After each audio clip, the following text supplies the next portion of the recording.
नमस्कार, स्वागत है आपका इंडिया न्यूज पर और मैं हूं आपके साथ स्वाति सिंह।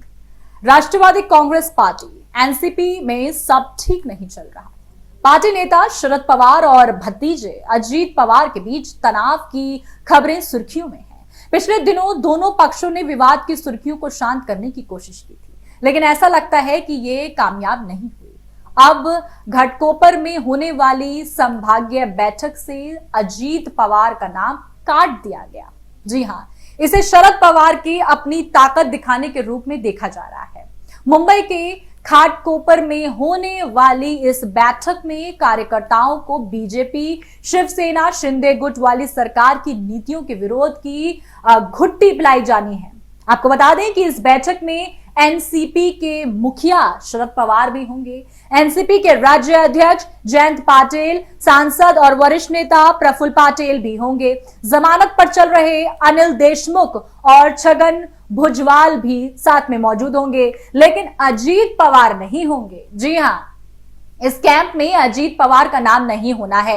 ऐसे में ये कई तरह की चर्चाओं को जन्म दे रहा है। इसके बाद एक बड़ा सवाल जो खड़ा हो रहा है वो ये है कि क्या चाचा शरद पवार को अब अपने भतीजे पर भरोसा नहीं रहा?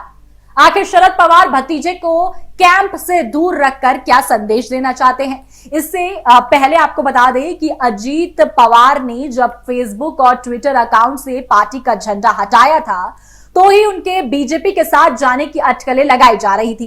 तब अजीत पवार मीडिया के सामने आए और पार्टी छोड़ने की अटकलों को अफवाह बता दिया था।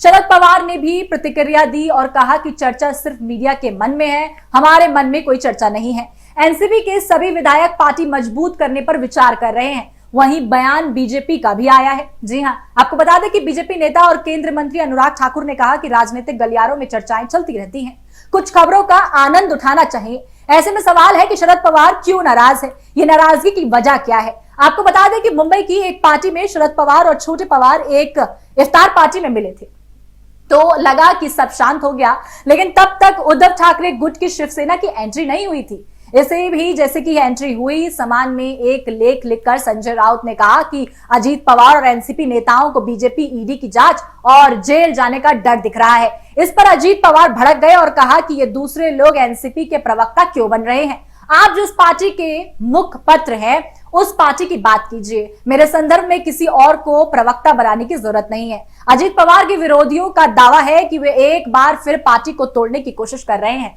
लेकिन इस बार भी शरद पवार को पहले पता चल गया। चाचा के इशारे पर ही अजीत पवार को कैंप से बाहर का रास्ता दिखाया गया है। इससे एक बात तो साफ है कि महाराष्ट्र में उठा राजनीतिक तूफान अभी शांत नहीं हुआ है। अब अजीत पवार के अगले कदम का इंतजार है और देखना है कि पार्टी में कौन सा नया तूफान आने को है। तमाम अपडेट के लिए आप हमारे साथ बने रहें और देखते रहें इंडिया न्यूज। धन्यवाद।